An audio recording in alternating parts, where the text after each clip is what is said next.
Chichimeca War. The Chichimeca Confederation, which was founded in what is now known as the Central Mexican Plateau and was dubbed La Gran Chichimeca by the Conquistadors, engaged in warfare with the Spanish Empire during the Chichimeca War, 1550–90. The area currently known as the Bajío served as the center of hostilities. The longest and most costly military campaign against the Spanish Empire and the indigenous people of Aridoamerica is known as the Chichimeca War. The 40-year conflict was resolved by a series of peace treaties pushed by the Spanish, which eventually resulted in pacification and the smooth assimilation of the Aboriginal populations into New Spain society. After the 2-year Mixton Rebellion, 8 years later came the start of the Chichimeca War, 1550–1590. Since the fighting did not stop in the years that passed, it can be seen as a continuation of the rebellion. The modern Mexican states of Zacatecas, Guanajuato, Aguascalientes, Jalisco, Querétaro, and San Luis Potosí were the theaters of the war.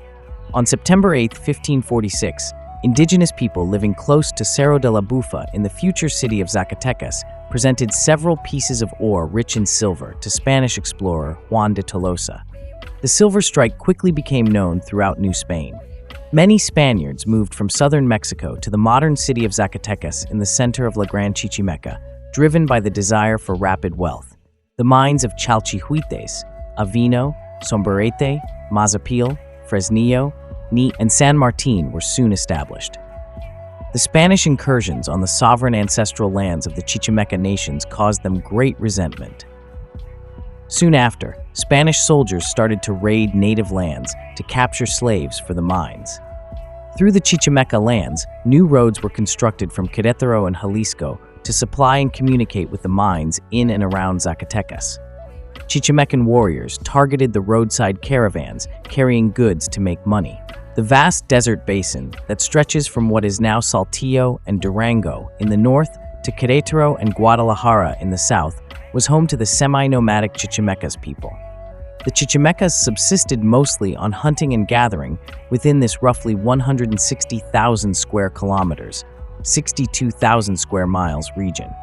In particular, they were fond of mesquite beans, the edible portions of agave plants, and the fruit, tunas, and cacti leaves. Some Chichimeca grew corn and other crops in their preferred areas. The population of Chichimeca is difficult to estimate, but it is likely between 30,000 and 60,000 based on the average density of nomadic cultures. Living in rancherias of rough shelters or natural shelters like caves, the Chichimecas moved around a lot to take advantage of hunting and seasonal foods. Living from the natural land, the Chichimeca called themselves Children of the Wind and practiced their religion there. The Spanish made note of the fact that both the men and women had long hair, painted and tattooed their bodies, and dressed in minimal clothing. Their accusation of cannibalism has been contested, but it was a common one during the Mexican Inquisition when Spain attempted to paint the natives as barbaric to justify forcing them to convert to Catholicism. Guachichiles, Pames, Guamares, and Zacatecas were the 4 principal nations that made up the Chichimeca's Confederation. These countries were more like independent states and had decentralized governments. Their regions overlapped as a result of their decentralized political unity, and other Chichimecs occasionally joined them in raids. The Guachichiles domain was concentrated in the vicinity of the future San Luis Potosí city. As the de facto leaders of the Chichimecas, they appear to have been the most numerous of the 4 ethnic groups. The term red-colored hair was derived from the pigment they used on their skin and clothes. The most feared of all the native raiders, they lived near the Silver Road that connected Querétaro and Zacatecas. The Pames inhabited the area south and east of the Guachichiles and north of the modern state of Querétaro. Out of all the Chichimecas, they were the least aggressive and warlike. Some of the more urbanized native nations' religious and cultural customs had been assimilated by them. The Guamares primarily resided in the state of Guanajuato today. One writer regarded them as the most treacherous and destructive of all the Chichimecas and the most astute, and they may have had greater political unity than other Chichimecas. The Mexican War of Independence was also started by the Guamares and the mestizo population of Dolores Hidalgo on the Silver Road to San Miguel de Allende. Shortly after, a battalion of reinforcements was sent to the Battle of Puebla during the French intervention in Mexico. The modern-day states of Zacatecas and Durango were home to the Zacatecos. They knew how to fight the Spanish because they had fought in the previous Mixtone War. While some Zacatecos lived nomadic lives, others farmed maize. The Chichimeca's nomadism made it challenging for the Spanish to subjugate them. Their primary weapon was the bow, and an informed observer remarked that the Zacatecas were the best archers in the world.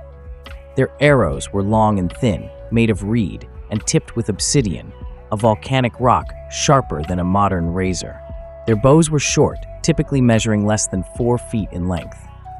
Even against the Spanish armor that was standard issue for soldiers facing the Chichimeca, the obsidian arrows demonstrated exceptional penetration abilities despite their fragility. Chainmail was vulnerable to penetration by obsidian arrows, so armor made of multiple layers of buckskin was preferred. The skillful construction of the Chichimeca bow and arrow allowed it to pierce Spanish armor. Powell describes the Chichimeca's proficiency with archery in 2 Spanish accounts in his book. "I once witnessed them tossing an orange into the air, and they fired so many arrows at it that, after being in the air for a while, it eventually fell in tiny fragments." Many who are still alive saw one of Don Alonso de Castilla's soldiers shoot an arrow through the head of his horse, which included a crown piece made of metal and double buckskin, and into his chest. As a result, the soldier fell to the ground with the horse dead. Because they were a nomadic people, the Chichimeca were highly mobile and skilled in difficult terrain with a lot of vegetation, primarily cacti, where they were constantly searching for hiding places. Because he had been eating the Gran Chichimeca's native food for a long time, he was far more mobile than the sedentary invader who was dependent on imported supplies, agriculture, and domesticated livestock. It was rarely possible to reverse what the Chichimeca could have done, but they were able to cut off these supplies, kill the livestock, and immobilize the invaders' military and economic power. They launched their attacks in small formations of between 5 and 200 fighters. According to one story, the Chichimeca defeated 200 Spanish soldiers in a single battle with just 50 Zacateco warriors. Because the highly valued supplies attracted warriors from a great distance and allowed for the highest quality of trade goods, they never had a shortage of raiding parties. Both the Spanish and the Chichimeca improved and adjusted their offensive and defensive strategies as the war dragged on. He, the Chichimeca, sent spies into Spanish towns for appraisal of the enemy's plans and strength. He developed a far-flung system of lookouts and scouts, adelays, and, in major attacks, settlements were softened by preliminary and systematic killing and stealing of horses and other livestock, this being an attempt, sometimes successful, to change his intended victim from horseman to foot soldier. They employed a very cunning attack strategy that alarmed the Spanish as well as the animals. Using animal heads and paint to transform themselves into hideous creatures, the Guachichil in particular would scream like insane creatures, causing the Spanish to lose control of their horses and cattle. The Spanish began building numerous forts, hiring mercenaries, and attempting to employ as many slaves as they could. Ambushes and raids against the Spanish were the main Chichimeca battle strategies. Up to 200 men could be seen leading some of their raids. However, groups of 40 to 50 fighters, or roughly the size of an infantry company or platoon with attachments, were more typical. The Chichimecas gained experience riding horses and using them in combat during the conflict. Possibly for the first time, Spanish settlers in North America encountered Native American warriors on horseback. Utilizing horses and other animals of burden that they had brought to the Americas gave the Spanish an unquestionable advantage. Before the Spanish brought horses to the Americas in 1519, the continent was devoid of horses. The Spanish had underestimated how tough and protracted the conflict would be. When Zacatecos attacked Purepecha's supply routes in late 1550, hostilities broke out for the first time. Not far from present-day Zacatecas, less than 10 miles, 16 kilometers south, they were attacking Spanish colonies a few days later. When the Guachichile and Guamares joined forces in 1551, they killed 14 Spanish soldiers at a San Miguel de Allende outpost, forcing its abandonment. Within a few months, another raid near Tlaltenango was said to have killed 120 Spanish. A series of pivotal raids during the early years of the war occurred in 1553 and 1554, attacking numerous wagon trains traveling to Zacatecas, killing every Spanish traveler along the way, and taking or destroying extremely valuable goods valued at between 32,000 and 40,000 pesos. In contrast, a Spanish soldier's yearly pay was merely 300 pesos. It was estimated that the Chichimecas had killed over 4,000 Spaniards and their native allies by the end of 1561. Because of the risks involved in getting the goods to Zacatecas, the cost of imported food and other commodities had doubled or tripled. The rebellion grew in the 1570s when Pamas started making raids close to Querétaro. After failing to bring the conflict under control, the Spanish government adopted the policy of a war of fire and blood, guerra a fuego y a sangre, in 1567, promising the Chichimeca either death, enslavement, or mutilation. Keeping the roads to Zacatecas and the silver mines open was one of the Spanish priorities during the war, particularly the Camino Real from San Miguel de Allende. It would be impossible for the Spanish to finance the war or keep up their support for settlements if these vital economic routes were closed. To achieve this, they established 12 new presidios, or forts, which were manned by soldiers from Spain and their native allies. They also encouraged more Spanish settlers to move to new regions, such as the future centers of Celaya, León, Aguascalientes, and San Luis Potosí. San Miguel and San Felipe in 1562 and Nombre de Dios in 1563 were the locations of the first major forts. However, the Chichimeca were still able to succeed even then. The majority of the Chichimeca Nations were pillaging towns and vital trade routes by 1571. A letter from Fray Guillermo de Santa Maria to Fray Alonso de Alvarado stated that, later those same Zacatecas made another assault against Onat and Ibarra, one leg from Zenaguilla del Monte and 3 from the mining town of Zacatecas, of which they did a lot of damage. Santa 221. Following 1560, and particularly during the 1570s, the Chichimecas resorted to pillaging multiple towns. The Viceroy of New Spain wrote to King Philippe II of Spain on October 31, 1576, informing him of the following: "We need for some quantity of soldiers to be sent, and to be paid a royal salary as agreed upon by the VM, and of which the VM will send to be paid a third of the royal hacienda in Mexico City, and by the miners and those interested." In the same letter, it was also reported, "We cannot maintain war with arms or squadrons. The cost is too great for any one person to bear alone. The situation is dire. We lack food, weapons, and squadrons, and it has become extremely difficult to maintain the cattle because they are killed or stolen on a daily basis. We lack the resources to maintain everyone's happiness. Everyone acknowledges that the royal box must assist us." Even after offensives were fully funded by the royal treasury, the Chichimeca began to attack with even more military might between 1575 and 1585. I have let the VM understand about the happenings with the Chichimeca War and about how dire the situation is that all the mines in those districts where the Native Americans are engaging in battle, and with such a great number, and that many mines in Zacatecas are closed, wrote Conde Coruna, the Viceroy of New Spain, in a letter to Felipe II on April 1, 1581. Even after attempting various cunning and deception strategies, the Spanish did not experience greater success. Within the Guachihile territory, the royal road was destroyed, and every Spanish fort was destroyed as well. The increase in number of Spanish soldiers in the Gran Chichimeca was not entirely favorable to the war effort, as the soldiers often supplemented their income by slave raiding, thus reinforcing the animosity of the Chichimeca. Even though the Chichimeca recruited more and more raiders, the Spanish were never able to keep up with the influx of soldiers and settlers from southern Mexico, and frequently had only 3 Spaniards manning their presidios. Even with support from other indigenous warriors and allies, such as the Purepecha, Otomi, and Caxcans, the Spaniards were unable to compete with the Chichimeca Confederation. Spanish colonized land was awarded to the native allies, and the soldiers were permitted to ride Spanish horses and wield Spanish swords, which had previously been forbidden to the native allies. It became evident that the Spanish strategy of waging a war of fire and blood had failed as the conflict raged on. The demands of war were depleting the royal treasury.